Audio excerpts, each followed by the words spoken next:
나는 인터뷰어라는 직업을 가지고 있다.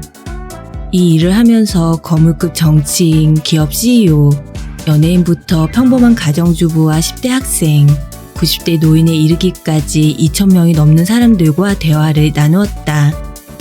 그들 한 명 한 명과 인터뷰를 하면서 사람들이 흥미를 가지고 대화에 뛰어들게끔 유도해야 했고, 더불어 편안하게 속 이야기를 털어놓도록 다독여야 했다.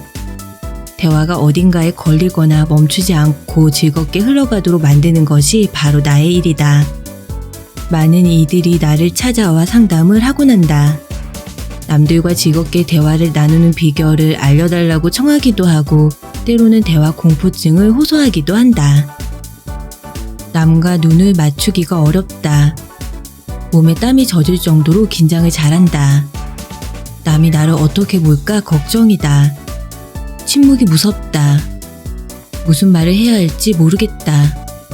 상황에 맞는 재치있는 말이 떠오르지 않는다. 누군가와 만나서 얘기 나누는 것 자체가 고통이다. 그들의 심정에 진심으로 공감한다. 사실 나도 한때는 위의 증상들을 모두 겪었기 때문이다. 믿기지 않겠지만 대화의 노하우를 체득하기 전까지 나는 낯가림 하나만큼은 누구에게도 뒤지지 않던 사람이었다. 그렇게 사람들이 왜 대화를 힘들어하는지 너무나 잘 알고 있다. 또한 누구와도 막힘없이 대화하는 법을 알게 된 지금 세상이 얼마나 달라지는지를 누구보다 생생히 체험하고 있다. 어쩌면 당신도 예전에 나와 같은 고민을 하고 있을지 모르겠다. 사람들과 대화만 시작되면 불안해하고 도망가고 싶어하는 이 모습으로 평생 살고 싶지는 않아. 누구를 만나든 즐겁게 대화하고 싶어. 만약 그렇다면 이렇게 단언하겠다. 당신의 고민은 반드시 해결될 수 있다. 좋은 대화에는 상대를 향한 배려와 애정이 녹아있다. 마치 캐치볼을 할 때처럼 끊이지 않고 진심을 주고받을 때 대화는 생기를 띠게 된다.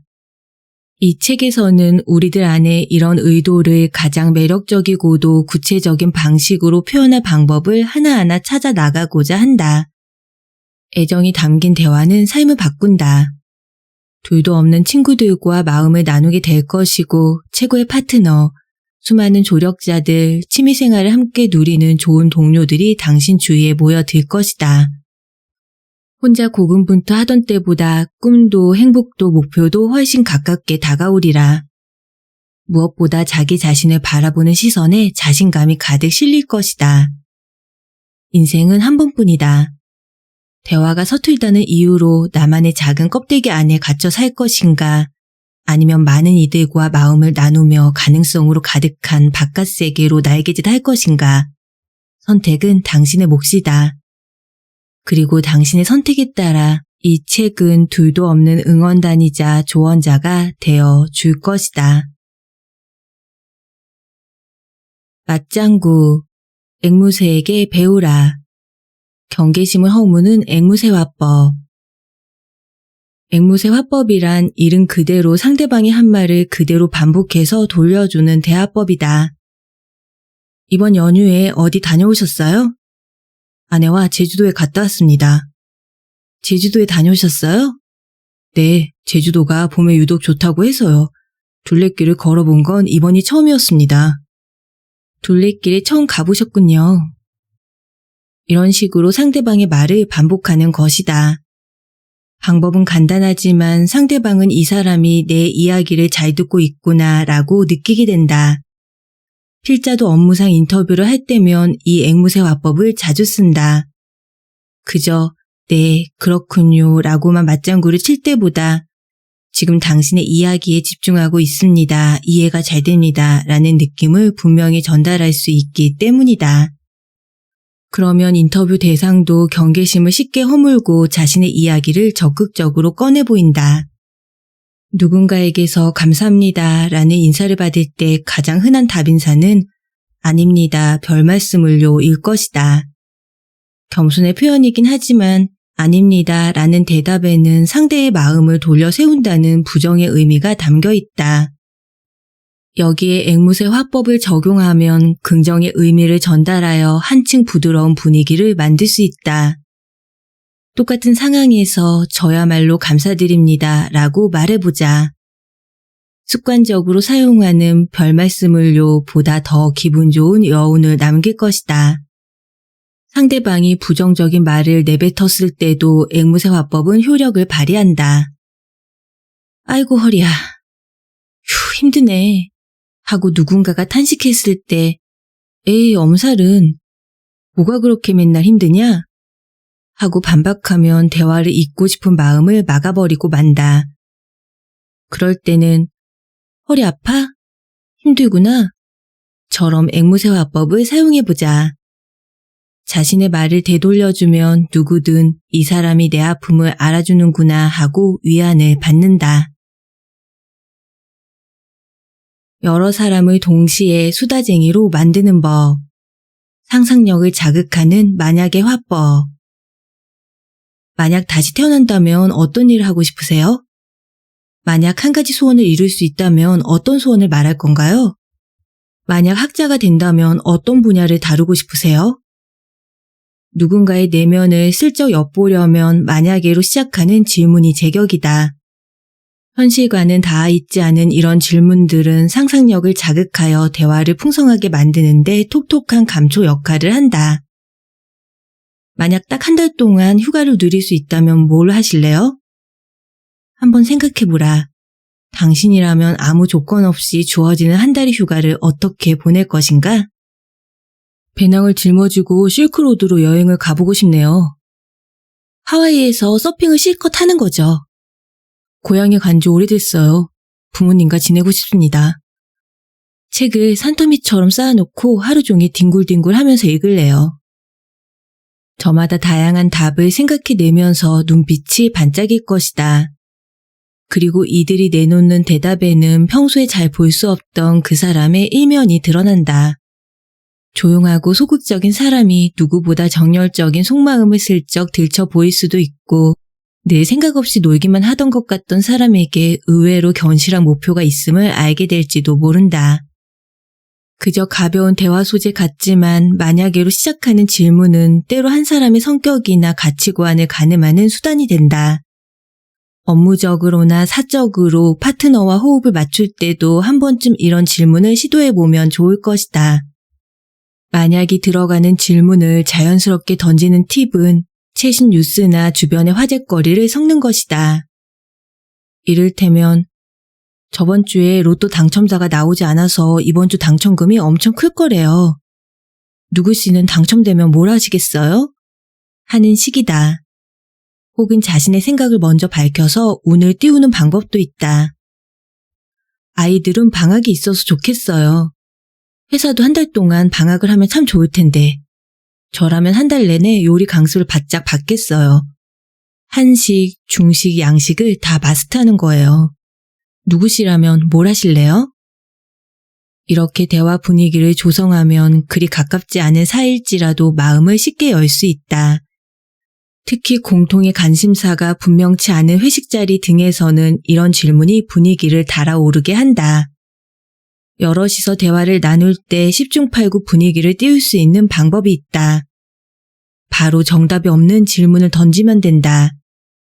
정답 없는 질문이란 다시 말해 머리를 쓰게 하는 질문이다. 후지산을 옮기려면 어떻게 해야 할까? 같은 질문을 예로 들 수 있다. 이것은 실제로 마이크로소프트사의 채용 면접 시험에 나왔던 문제다. 여럿이 밍숭맹숭하게 핸드폰만 들여다보고 있다면 이런 질문을 툭 꺼내보자. 누군가가 그걸 어떻게 하지? 질문이 너무 어렵네. 하고 말을 시작하면 그때부터 다양한 의견이 쏟아져 나올 것이다. 아, 이렇게 하면 되지. 그건 뭐뭐해서 안 될걸? 그럼 이 방법은 어때?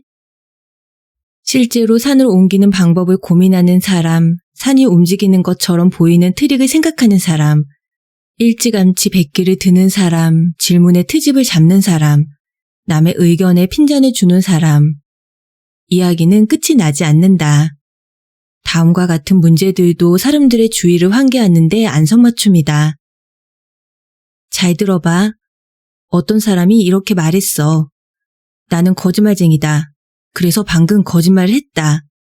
이 사람은 거짓말쟁이일까, 거짓말쟁이가 아닐까? 자, 생각해보고 둘 중에 하나를 골라. 무조건 하나는 선택해야 돼. 먼저 1년 내내 영하 10도인 나라에서 살기. 문 밖으로 나가는 순간 냉장고 같아.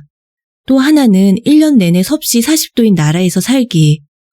언제나 우리나라 한여름 대구 날씨야. 어떤 게 낫겠어? 만약에 이직을 한다면 다음 두 회사 중에 어디를 선택할 것 같아? 첫 번째 회사는 연봉을 2천만 원 인상해준대. 그리고 두 번째 회사는 연봉은 현재 수준과 비슷한 대신 1년에 무조건 유급휴가를 2달 줘. 어디를 고를래? 돼지가 있는 교실이라는 영화 혹시 아세요? 초등학교 6학년 교실 이야기예요. 어느 날 담임 선생님이 다 크면 잡아먹자며 새끼 돼지를 한 마리 가져왔어요. 아이들은 처음에 놀랐지만 금방 정이 들어서 이름도 붙여주고 1년 동안 이 돼지를 정성껏 돌봤죠. 이제 돼지가 성장해서 잡아먹을 시기가 왔습니다. 아이들은 이 돼지를 잡아먹느냐 마느냐로 토론을 벌여요. 자, 여러분이라면 어떻게 하시겠습니까? 이런 대화 소재는 모임의 성격이나 장소에 상관없이 언제든 사용할 수 있다. 책이나 인터넷을 통해 이런 질문거리들을 찾아두면 분위기가 가라앉았을 때 불쏘시개로 유용하게 쓸 수 있다. 여러 사람을 하나로 끌어모을 수 있는 흥미로운 질문들을 잘 기억해두자. 상대방을 특별한 사람으로 만드는 칭찬의 방법. 거절할 수 없는 제안이란 바로 이런 것.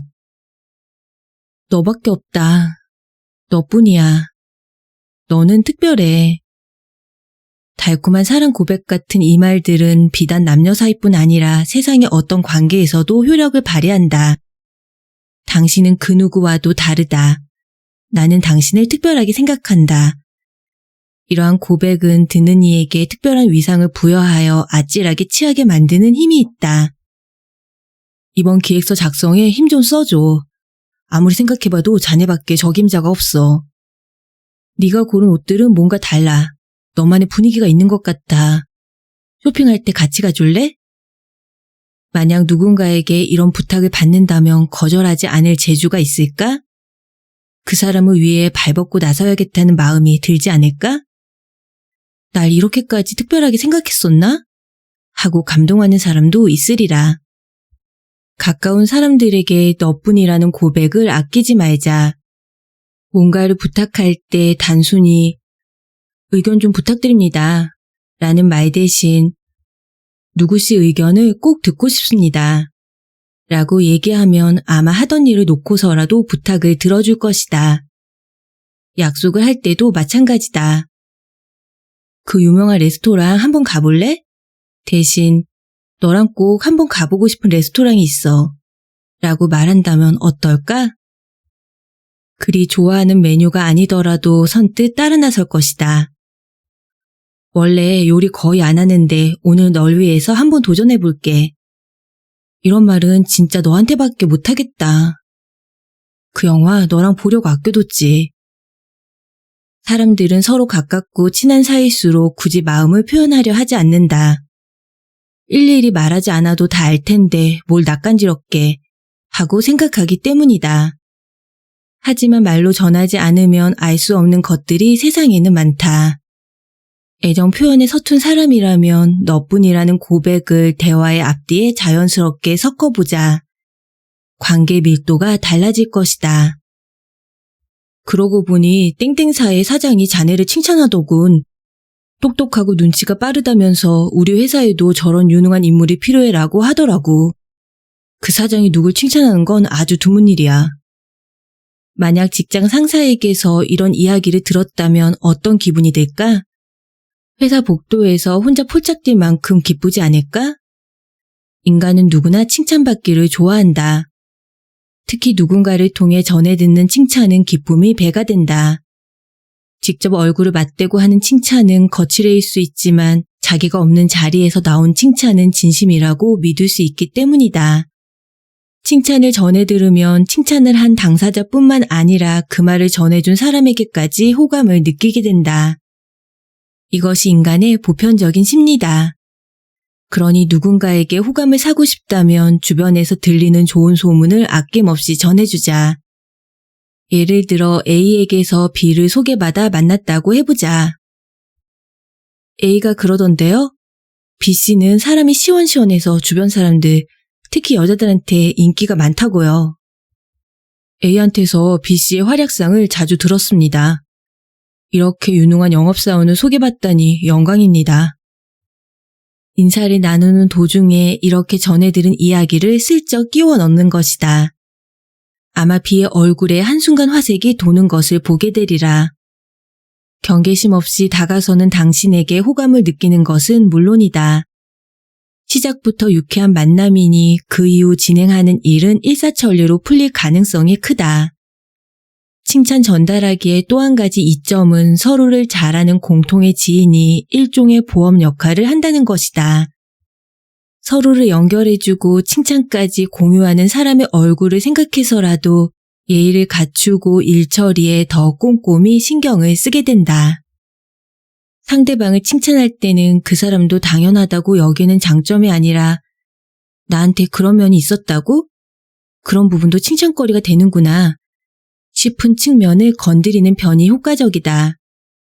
나 역시 인터뷰를 할 때면 일부러라도 그런 칭찬을 하려고 노력한다. 입에 발린 칭찬을 들을 때는 그저 감사합니다 라고 넘어가던 사람들도 의외의 칭찬을 들으면 한순간 눈빛이 살아나면서 인터뷰에 훨씬 적극적으로 참여하곤 한다. 누구씨 목소리는 아주 알아듣기가 쉽네요. 말씀을 쭉 들어보니 누구씨는 노력하는 천재시군요.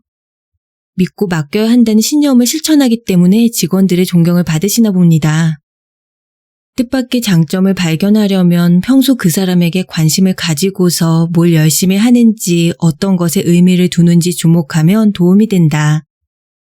덧붙이자면 이 칭찬 대화는 낙담하여 자신감을 잃은 사람을 격려하는 데도 효과가 그만이다. 좋다, 멋있다, 귀엽다, 마음에 든다. 누군가의 생김새, 복장, 말투, 행동, 성격 등을 칭찬할 때 두루 쓸 수 있는 편리한 표현들이다. 하지만 편리한 만큼 영혼 없는 빈말 같아 마음을 울리기에는 부족한 측면이 있다. 만약 칭찬받는 것에 익숙한 사람이라면 이 정도 말로는 아무런 감흥을 줄 수 없다. 이왕 칭찬을 하려면 상대방이 두고두고 떠올릴 만큼 깊은 인상을 남겨보자. 흔한 칭찬과 차별화하려면 구체적으로 어떤 부분이 어떻게 좋은지를 자기만의 표현을 써서 자세히 전달해야 한다. 승규 씨는 걷는 자세가 참 보기 좋아요. 그래요? 네, 뭔가 근사해요. 시선을 멀리 두고서 가슴을 쭉 펴고 걷잖아요. 게다가 웃는 인상이셔서 꼭 연예인을 보는 것 같아요. 걷는 법을 따로 배우기라도 하셨어요? 예전에 워킹 수업을 받으러 학원에 다닌 적이 있어요. 걷는 자세가 생활 태도와도 연관이 된다고 하더라고요. 오, 자기 관리에 그렇게 투자를 하다니 부럽네요. 걸음걸이를 교정하는 비법을 저도 좀 배울 수 있을까요? 제가 팔자걸음이어서 컴플렉스가 있거든요. 어떤 부분을 왜 칭찬하는지 구체적인 이유를 많이 들수록 상대방은 그 칭찬을 그냥 하는 빈말이라 여기지 않는다. 칭찬에 으쓱해진 상대방과 나누는 대화는 활기를 띨 수밖에 없다. 대화의 문을 막는 질문, 대화의 둑을 허무는 질문. 닫힌 질문과 열린 질문을 적절히 배합하라. 질문 1. 운동하십니까? 질문 2. 어떤 운동하십니까? 질문 1과 2는 비슷해 보이지만 사실은 전혀 다른 질문이다. 첫 번째 질문 운동하십니까에 대한 답은 예나 아니요 밖에 없다. 이런 질문을 닫힌 질문이라고 한다. 두 번째 질문 어떤 운동 하십니까에 대한 답은 사람마다 다를 수 있다. 저녁마다 헬스클럽에 가요. 운동 삼아 자전거로 출퇴근을 하고 있습니다. 저는 요즘 요가가 참 좋더라고요. 몸이 개운해져요. 등 다양한 답이 나올 것이다. 이런 질문을 열린 질문이라고 한다. 닫힌 질문은 어떤 사실을 분명히 확인하고 싶을 때 유용하다. 그에 비해 열린 질문은 답에 제약을 두지 않는다. 상대방이 원하는 방식으로 자유롭게 이야기하도록 이끌 때 유용하다. 이 두 가지 유형의 질문을 적절히 섞으면 대화의 범위나 깊이를 조절할 수 있다. 다음의 예를 들어보자. 닫힌 질문. 달달한 디저트 좋아하세요? 네, 디저트 아주 좋아하죠. 열린 질문. 어떤 디저트를 주로 드세요? 동네에 제과점이 새로 생겼는데 거기 마카롱이 정말 맛있거든요. 종종 사 먹어요. 위의 예에서는 닫힌 질문으로 상대방이 디저트에 관심이 있는지 없는지를 먼저 알아보았다. 그리고 열린 질문으로 구체적인 내용을 파고들었다. 대화를 풍성하게 키워나가려면 이렇게 닫힌 질문을 던지고 나서 열린 질문을 던지는 방식이 효과적이다. 만약 첫 질문에 아니요, 단 음식은 별로 안 좋아해요 라는 답이 돌아왔다면 그냥 다음 주제로 넘어가면 된다. 이와는 반대로 열린 질문 다음에는 닫힌 질문을 연결하는 방법도 있다. 열린 질문. 최근에는 어떤 취미에 관심이 있으신가요? 얼마 전부터 그림 엽서를 직접 만들기 시작했어요. 닫힌 질문. 그러세요. 배워서 하시는 건가요? 네, 집 근처 문화센터에 다녀요. 또는 열린 질문을 계속 던지거나 닫힌 질문을 계속 던지면서 대화를 이어갈 수도 있다. 후자의 경우는 주의를 기울여야 한다. 닫힌 질문만 계속 던지면 상대방은 네, 아니요밖에 할 말이 없어서 마치 치조받는 듯한 압박감을 느낄 수 있다. 성공한 사업가에게 대뜸 이런 질문을 던지면 어떻게 반응할까? 누구 씨에게 리더십이란 무엇입니까? 혹은 이성에게 인기 있는 사람에게 아래처럼 묻는다면? 어떻게 해야 인기를 끌 수 있을까요? 아마 상대방은 머뭇거리면서 난처한 얼굴로 답변을 고민할 것이다. 리더십이요? 글쎄요. 인기라는 게 사람마다 기준이 다른 거라서. 만약 구체적이고 명확한 답을 듣고 싶다면 질문 또한 구체적이어야 한다. 어떻게 해야 리더십을 기를 수 있습니까? 라는 두루뭉술한 질문이 아니라 부하 직원이 큰 실수를 저질렀을 때 리더는 어떤 말을 해주어야 할까요? 처럼 상황이 명확히 그려지는 질문을 던지는 것이다. 이럴 때 말하는 이는 자신의 경험과 지식을 재료 삼아 풍성한 스토리를 만들어낸다. 제 경우 부하 직원을 질책하기에 앞서 우선 자세한 경위를 듣습니다. 실수를 예방하지 못한 것은 상사의 책임일 수도 있으니까요. 그러고 나서 대책을 생각합니다. 이 대답에서는 이 사람만의 리더십 원칙을 찾을 수 있다. 상사는 부하 직원의 업무 수행 결과를 책임지는 사람이다 라는 포인트를 포착하여 더 깊이 있는 방향으로 대화의 물꼬를 틀 수 있다. 마찬가지로 인기의 비결을 알고 싶다면 어떻게 해야 인기를 끌 수 있습니까? 라고 무작정 물을 것이 아니라 여자가 양손 가득 무거운 짐을 들고 있을 때 누구시라면 어떻게 하시겠어요? 같은 질문을 던진다. 그럴 때는 들어줄까요? 라고 물을 필요가 없습니다. 괜찮다고 사양하는 경우가 대부분일 테니까요.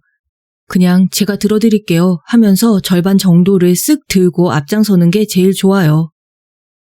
이 사람의 답에서는 남자는 말과 행동으로 보여줘야 한다라는 지론을 감지할 수 있다.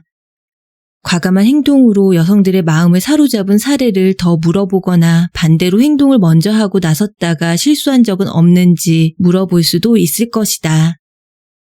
성공적인 이직의 비결을 알고 싶다면 누구 씨가 채용 면접관이라면 인재의 어떤 조건을 우선시하겠습니까? 라는 질문을 다이어트 비결을 알고 싶다면 한밤중에 배가 고플 때 어떻게 하시나요? 같은 질문을 해보자. 질문의 범위가 넓으면 대답도 두루뭉술해진다는 사실을 기억하라. 질문이 구체적일수록 상상하기가 쉬워져서 편안하고 재미있는 답변을 하게 된다.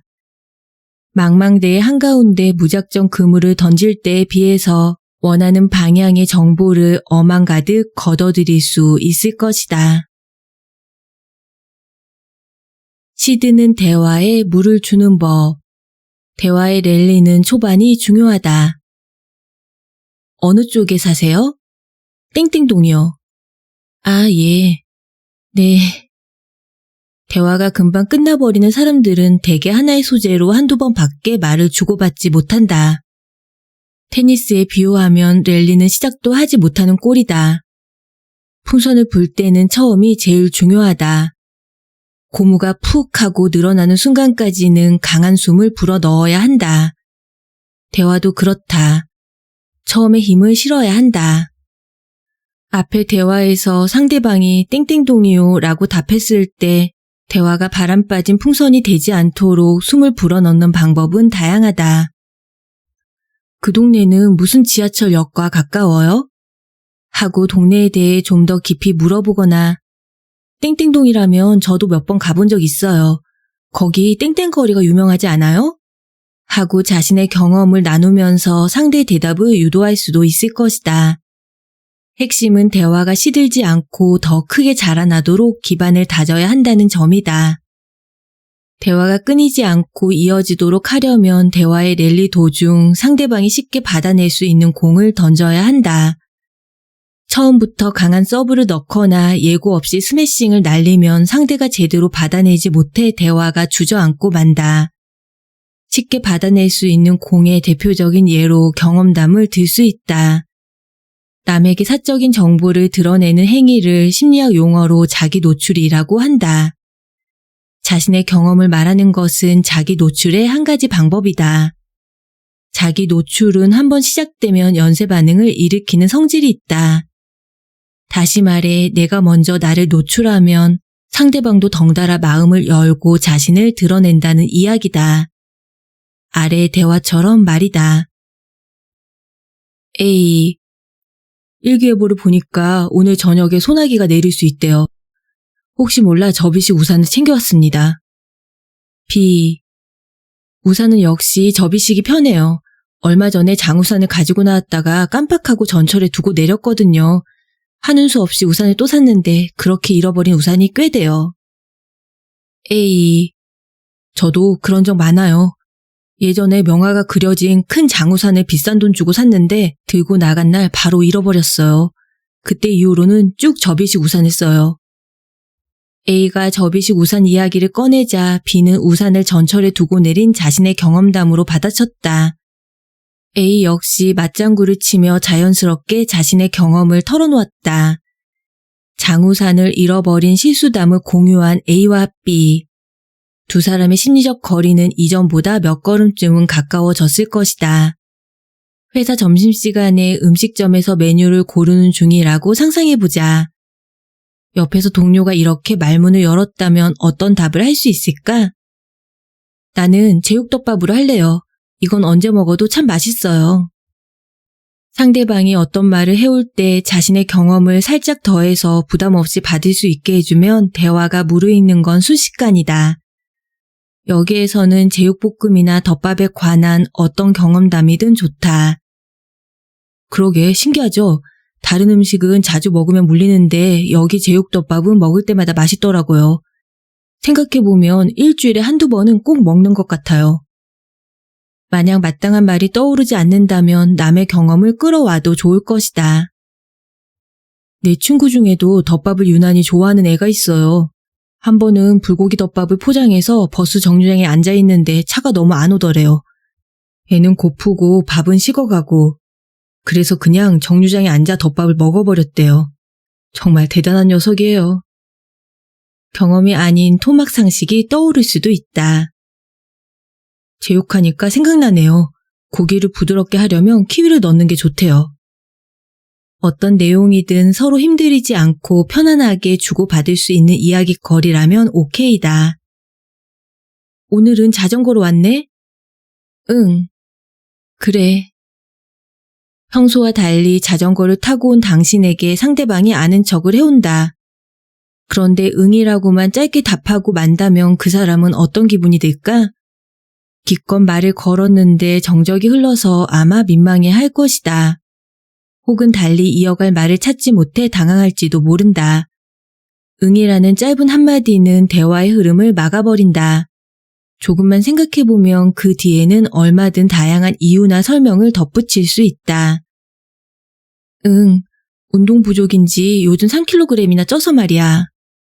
응, 날씨가 너무 좋아서. 응, 옆에 도로는 꽉 막혔는데 나는 싱싱 달리니까 은근히 쾌감이 있네. 응, 자동차 검사 때문에 오늘은 차를 쓸 수가 없거든. 상대방의 질문에 단답형으로 끝내지 않고 부연 설명을 해주면 상대방은 그런 사정이 있었구나 물어보길 잘했네 하는 일종의 만족감을 얻는다. 애초에 말을 걸어왔다는 건 당신과 이야기를 하고 싶었다는 뜻이기 때문이다. 이제 상대방은 새로운 질문을 생각하느라 애쓰지 않아도 된다. 당신의 설명에 장단을 맞추며 자연스럽게 다음 말을 이어갈 수 있다. 요즘 3kg이나 쪘다. 다이어트 이야기를 하면 되겠구나. 날씨가 좋다. 계절 이야기를 해보자. 꽉 막힌 도로 옆을 달리니 쾌감이 있다. 출근 시간 정체에 관한 이야기를 하자. 자동차 검사 때문에 차를 쓸 수 없다. 차 이야기를 꺼내자. 네, 아니요 뒤에 한마디를 덧붙이는 건 상대방에 대한 배려이기도 하다. 누군가의 질문에 흥미로운 부연 설명으로 반응하는 연습을 꾸준히 해보자. 주변 사람들에게서 말 걸고 싶은 상대라는 평을 듣게 될 것이다. 땡땡씨는 뭐라고 말을 붙이면 반응을 참 잘해줘. 그래서 말 걸기가 편해. 썩 괜찮은 칭찬 아닌가? 이쯤에서 질문을 하나 던질까 한다. 지금 읽고 계신 책 재미있나요? 연습 삼아 대답해보자. 물론 대답 플러스 부연 설명으로 답해야 한다. 부디 필자에게 이야기를 혼자 끌어나가야 한다는 부담을 주지 않길 바란다. 대화를 시작하는 가장 좋은 방법, 잡담. 모르는 사이에도 편하게 나눌 수 있는 이야기. 직장은 어디십니까? 어느 대학을 나오셨습니까? 여자친구는 있으십니까? 처음 만났을 때 몇 번 만나지 않은 사이에 느닷없이 사생활을 캐물어 보는 경우가 종종 있다. 상대방을 더 잘 알고 싶다는 마음은 이해하지만 성급함은 금물이다. 갑자기 이런 개인적인 영역을 파고들면 사람들이 경계심을 품을 수도 있다. 그렇다고 처음 만나 사무적인 대화만 나눌 수도 없는 노릇이다. 말을 너무 아끼면 나랑 별로 얘기하고 싶지가 않은 건가, 나를 무시하나 하는 오해를 살 수 있다. 특히 업무 관계로 만났을 때는 유의해야 한다. 신규 거래처에 갔는데 간단한 인사만 나누고 쭉 침묵을 지키다가 갑자기 본론으로 들어가는 것은 적절치 못한 처사다. 내가 경계해야 할 적이 아님을 자연스럽게 전달하면서 짧은 시간 내에 친근감을 주려면 잡담이 가장 좋은 방법이다. 사적인 부분을 전혀 몰라도 나눌 수 있는 무난한 대화가 바로 잡담이기 때문이다. 잡담의 한자 잡은 대략적이고 잡다하다는 의미가 있다. 상대방을 잘 알지 못해도 충분히 나눌 수 있는 그야말로 잡다한 이야기가 바로 잡담이다. 잡담에는 이렇게나 많은 장점이 있다. 서로의 경계심과 긴장감을 풀어준다. 결론을 끌어낼 필요가 없어 의견 대립이 일어나지 않고 그래서 정신적으로 피로하지 않다. 상대의 성품이나 관심 분야를 가늠할 수 있다. 자연스럽게 나의 인품을 드러낼 수 있다. 상대에게 넌지시 호의를 표현할 수 있다. 본격적인 경기에 앞서 준비 운동을 충분히 해주면 혈액순환이 활발해지고 근육이 이완되어 부상을 막을 수 있다. 마찬가지로 대화에서도 본론에 들어가기에 앞서 잡담을 나누며 분위기를 적절히 조성하면 한층 실속 있는 성과를 거둘 수 있다. 스타벅스에서 요즘 커피 한 잔에 5,000원이 넘던데 생각해보면 사치품이나 다름없는 것 같아요. 그러게 말입니다. 저는 그냥 사무실에서 마시는 인스턴트 커피로 만족합니다. 대신 스타벅스는 분위기도 좋고 직원들 서비스도 좋죠. 네, 그렇죠. 거기서 여유롭게 혼자 시간을 보낼 수도 있고 공부하거나 일을 할 수도 있고 또 음악을 감상할 수도 있고 어떻게 보면 커피도 커피지만 스타벅스는 공간을 파는 곳이라고 봐야겠네요. 공간을 판다. 맞는 말씀입니다. 그러니 그냥 커피만 사가는 저 같은 사람한테는 값 좀 깎아줬으면 좋겠네요. 네, 저도 그랬으면 좋겠습니다. 1, 2분의 짧은 잡담이지만 상대방의 금전 감각과 가치관을 엿볼 수 있다. 잡담은 우리의 생각 이상으로 한 사람의 속내를 여실히 드러낸다. 미리 파악해두고 싶은 그 사람의 성향이나 소신 등을 잡담을 통해서 슬쩍 엿보고 나면 본격적인 대화를 나눌 때 참고할 수 있다.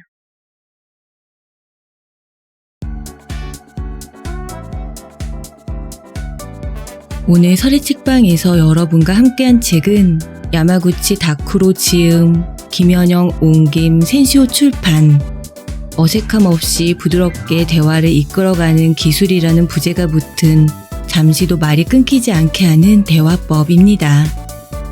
우리는 아침에 문 밖을 나서서 누군가를 만나는 순간부터 대화를 시작합니다.